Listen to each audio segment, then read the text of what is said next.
Without the river, there'd be no life here. It's everything. The Basin Plan is affecting the lives of people in our region.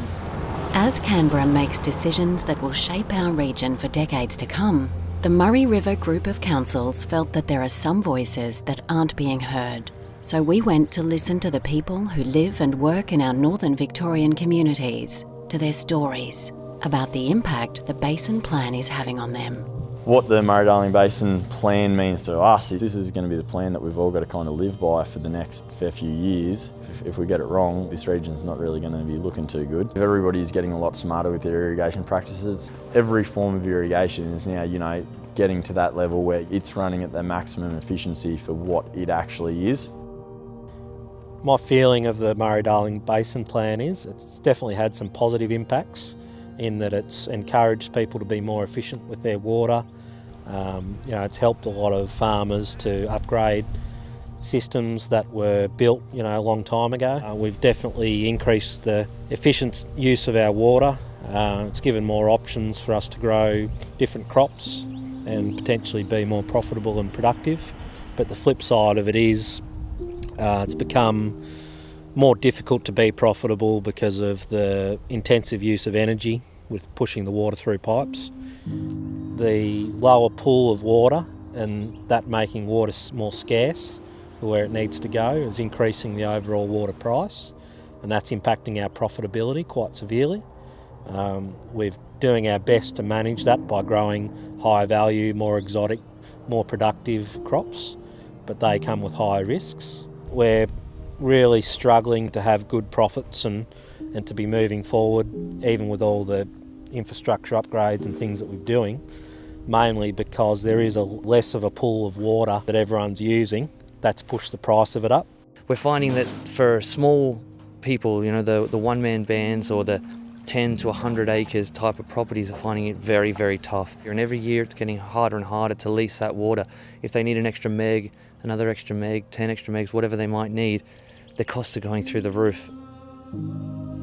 This backs up what we know from economic studies of our region, that the Basin Plan is adding to the cost of water, and in some sectors, it's increasing farming risk as well. What we heard is that this has an impact on our farmers. Rural financial counsellors see this impact daily. During recent years, the impact of the Murray-Darling Basin has been great on farmers. The uncertainty of water delivery as well as water pricing, it has created stress on families. There's too much worry, too much angst and too much uncertainty. We're dealing with people and people's lives, and we're dealing with generational farms, and we need to take into account the impact of the Murray-Darling Basin Plan, because sometimes it's not all financial, it's a personal impact as well. Family support agencies in our region understand this personal impact. As one CEO explained, when people's livelihood is affected by policy reform, it impacts on their mental health, their physical health, and it also has an impact on the family relationship.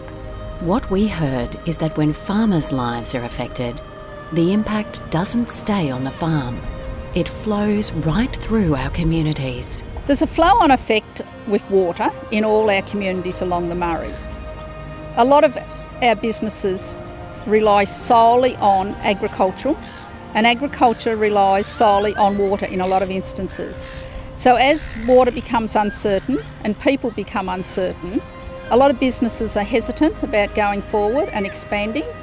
The irrigation water leaving the area has been the biggest single contributing effect to this area that I've known and seen over the period of time that I've been here, for the 41 years that I've been here. Originally I think there was about 20 or 25 dairy farmers down that road, now there's 3.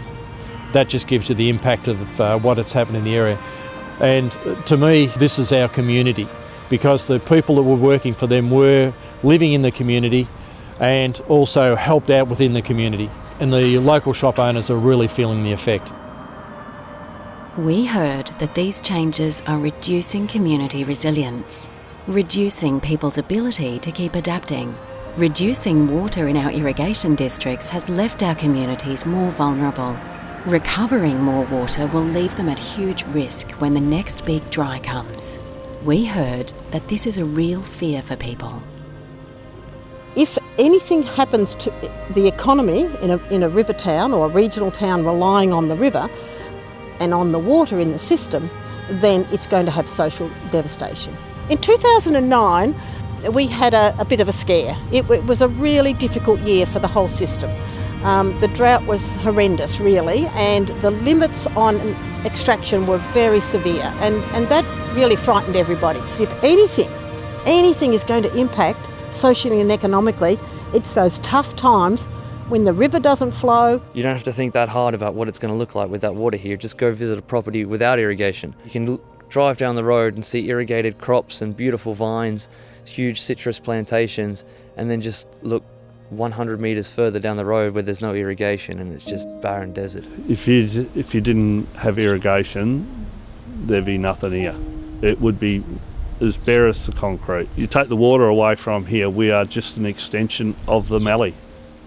Simple as that. The Basin Plan is having a real impact on the lives of the people in our region, positive and negative. The message from our communities is clear. Hear our stories, understand the impact on individuals, on families, on businesses. We all want healthy working rivers. Our region depends on them. And we heard that people support the environmental goals of the plan.